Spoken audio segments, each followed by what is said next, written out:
എനിക്കൊന്ന് രണ്ട് ചോദ്യങ്ങൾ ചോദിക്കാനുള്ളത്, പ്രത്യേകിച്ച് ഈ പറയുന്ന ആരോപണ വിധേയനായ അല്ലെങ്കിൽ ഇനി വരാൻ പോകുന്ന ആരോപണങ്ങൾക്ക് വിധേയനാകാൻ വേണ്ടി ഒരുങ്ങി നിൽക്കുന്ന മാന്യദേഹത്തോടല്ല.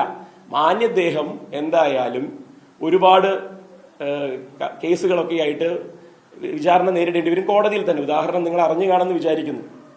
2 കേസുകൾ ഫയൽ ചെയ്യപ്പെട്ടു. ഒന്ന് എറണാകുളം സെൻട്രൽ പോലീസ് സ്റ്റേഷനിലാണ്. നിങ്ങളത് അതിന്റെ പകർപ്പൊക്കെ മാധ്യമങ്ങൾ ചർച്ച ചെയ്യുക, ഞാൻ അതിലേക്കൊന്നും കടക്കുന്നില്ല. നിങ്ങൾക്ക് ഇന്ന് ഒരുപാട് ഇവിടുത്തെ പ്രക്ഷോഭ സമരങ്ങൾ കവർ ചെയ്യാനുള്ളതാണ്. 2, എനിക്ക് തോന്നുന്നത് ഗർഭസ്ഥ ശിശുവിന്റെ അവസ്ഥയെ ബാലാവകാശ കമ്മീഷന്റെ നിയമത്തിന്റെ പരിധിയിൽ വരും എന്നുള്ളതാണ് ഞാൻ മനസ്സിലാക്കുന്നത്. ബാലാവകാശ കമ്മീഷന്റെ പരിധിയിൽ വരുന്ന ഗർഭസ്ഥ ശിശുവിന്റെ ഗർഭഛിദ്രം നടത്തുന്നതിന് വേണ്ടി ഒന്ന് പുറത്തു വന്ന ആ ഓഡിയോ ഒക്കെ ഞാനിപ്പോൾ വരുന്നത് ഒരു ബാർബർ ഷോപ്പിൽ നിന്നാണ്. ഞാനത് ബാർബർ ഷോപ്പിൽ നിന്നാണ് വരുന്നത് പറയാനും കാരണമുണ്ട്. ഇലക്ഷൻ റിസൾട്ട് കഴിഞ്ഞപ്പോൾ എന്തൊക്കെയോ അതിനെപ്പറ്റിയൊക്കെ സൂചനകളൊക്കെ ഉണ്ടായിരുന്നല്ലോ. അപ്പോൾ ഞാനൊന്ന് മുടി വെട്ടാൻ വേണ്ടി പോയപ്പോൾ ഒരാൾ ഓടി വന്നിട്ട്, ഞാൻ അവിടെ ഇരിക്കണമെന്നറിയില്ല, കാരണം നമ്മൾ ഇതൊക്കെ ആയിട്ട് ഇങ്ങനെ ഇരിക്കുകയാണല്ലോ. അപ്പോൾ ആ ബ്യൂട്ടി സലൂണിൽ വന്നിട്ട്, അതെ അറിഞ്ഞോ രാഹുൽ മാങ്കൂട്ടൻ രാജിവെക്കാൻ പോകാന്നിത്രേ എന്ന് ഇങ്ങനെ പറഞ്ഞു. അപ്പം ഞാൻ പറഞ്ഞു, അപ്പം അപ്പുറത്തെ ആള് ഇവിടെ ഇരിക്കുന്ന ആളാരാണെന്ന് ചോദിക്കാതെ 1-2 ചോദ്യങ്ങൾ ചോദിച്ചപ്പോഴാണ് ആളുകൾക്ക് ഒരു 24 മണിക്കൂറുകൾ കൊണ്ട് തന്നെ ഉണ്ടാകുന്ന വെളിപാടുകളെ പറ്റി നമുക്ക് മനസ്സിലാവുന്നത്. അപ്പം ഞാൻ വീണ്ടും പറയുന്നു, ഈ മാന്യദേഹത്തിനെതിരെ ഒരുപാട് കേസുകൾ വരും. ആ കേസുകൾക്ക് ഒരു പക്ഷേ കൂട്ടുനിന്ന ആളുകൾ പൊതുസമൂഹത്തിൽ ഇനി വിചാരണ ചെയ്യപ്പെടാതെ പോകാനുള്ള സാധ്യതയെ മുൻനിർത്തിയാണ് എൻ്റെ പത്രസമ്മേളനം. അല്ലാതെ ഓൾറെഡി വിചാരണയിലേക്ക് വിധേയനാകേണ്ടുന്ന ആളെ കേരള പൊതുസമൂഹം ഐഡന്റിഫൈ ചെയ്തു കഴിഞ്ഞു. പക്ഷേ അപ്പോഴും കാണാമറയത്തിരിക്കുന്ന ചില മാന്യദേഹങ്ങളുണ്ട്, അവരെ നമുക്ക് എക്സ്പോസ് ചെയ്തേ പറ്റൂ. അത് വളരെ കൃത്യമായി ചെയ്യാനാണ് ഞാൻ ഉദ്ദേശിക്കുന്നത്. ഒന്ന്, ഈ മാന്യദേഹം 3-4 വർഷങ്ങൾക്ക് മുന്നേ തന്നെ ഇത്തരം കാര്യങ്ങളിൽ സീരിയൽ സെക്ഷൽ ഒഫൻഡർ എന്നുള്ള രീതിയിൽ, ഒരു പ്രിഡേറ്റർ എന്നുള്ള രീതിയിൽ, ഇരകൾക്ക് മേൽ ചാടി വീഴുന്ന ഒരാൾ എന്നുള്ള രീതിയിലൊക്കെയുള്ള അദ്ദേഹത്തിന്റെ സെക്ഷൽ ഒഫൻസുകൾ കമ്മിറ്റ് ചെയ്യുന്ന സമയത്ത് അന്നത്തെ യൂത്ത് കോൺഗ്രസ് അധ്യക്ഷനായിരുന്ന ഷാഫി പറമ്പിലിന് രേഖാമൂലം എന്തെങ്കിലുമൊക്കെ പരാതികൾ കിട്ടിയിരുന്നോ?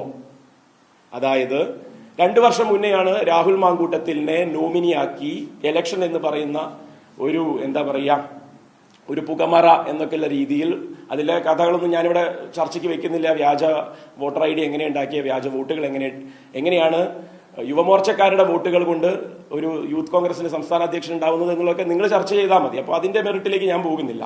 അപ്പൊ തന്റെ നോമിനിയായിട്ട് രാഹുൽ മാങ്കൂട്ടത്തിൽ തന്നെ വേണമെന്ന് ഷാഫി നിർബന്ധം പിടിക്കാൻ രാഹുലിന്റെ ഈ അസാമാന്യ കഴിവാണോ ഷാഫി തെരഞ്ഞെടുക്കാൻ, അതായത് തന്റെ പിൻഗാമിയെ തെരഞ്ഞെടുക്കാൻ കാരണമെന്ന് വ്യക്തമാക്കണം. രാഹുലിന്റെ ഈ അസാമാന്യ പെർഫോമൻസ് ഷാഫിക്ക് മുന്നേ അറിയാമായിരുന്നു എങ്കിൽ അതിന്റെ പേരിൽ അന്നത്തെ യൂത്ത് കോൺഗ്രസ് അധ്യക്ഷനായിരുന്ന ഷാഫി പറമ്പിലിന് സംഘടനയ്ക്കകത്ത് നിന്നുള്ള യൂത്ത് കോൺഗ്രസുകാരുടെയും KSUക്കാരുടെയും ഒക്കെ എന്തെങ്കിലുമൊക്കെ പരാതി ലഭിച്ചിരുന്നോ? ചിലപ്പോൾ ഓറലായിട്ടായിരിക്കാം, ചിലപ്പോൾ എഴുത്തായിട്ടായിരിക്കാം. ലഭിച്ചിരുന്നോ എന്ന് വ്യക്തമാക്കിയാൽ മാത്രം മതി. ഇനി ഇല്ല എന്ന് പറയാനാണെങ്കിൽ ലഭിച്ചിരുന്നതിന്റെ കഥകൾ പറയാൻ ഞാൻ ഒന്നുകൂടി നിങ്ങളുടെ മുമ്പിലേക്ക് വരാം. അപ്പോൾ യൂത്ത് കോൺഗ്രസിന്റെ സംസ്ഥാന അധ്യക്ഷനായി തനിക്ക് ശേഷം അരിയിട്ട് വാഴിക്കാൻ ഈ ഒരാൾ മാത്രമാണ് ആ പ്രസ്ഥാനത്തിലുള്ളൂ എന്ന് ഷാഫി തെരഞ്ഞെടുത്തത് ഏത് മെറിറ്റിന്റെ അടിസ്ഥാനത്തിൽ? എന്തായിരുന്നു രാഹുൽ മാങ്കട്ടത്തിന്റെ അസാമാന്യമായ പെർഫോമൻസ്?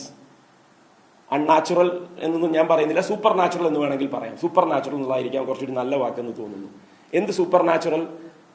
നമ്മുടെ ഇന്ത്യയുടെ പ്രധാനമന്ത്രി പണ്ട് പറഞ്ഞിട്ടുണ്ട്, ഞാനൊരു ബയോളജിക്കൽ ജീവിയല്ല, ഞാൻ അങ്ങനെ അച്ഛനും അമ്മയ്ക്കും തന്നെ ബയോളജിക്കലായി ഉണ്ടായ മനുഷ്യനൊന്നും അല്ല, പകരം ഞാൻ നോൺ ബയോളജിക്കലാണ് എന്നും ദൈവീകമാണ് എന്നൊക്കെ പറഞ്ഞ പോലെ ഇതിൽ എന്ത് സൂപ്പർ നാച്ചുറൽ എലമെന്റ് ആയിരുന്നു കണ്ടത് എന്ന് പറയണം. പോട്ടെ, അത് കഴിഞ്ഞു. അത് 2023 നടന്ന സംഭവം.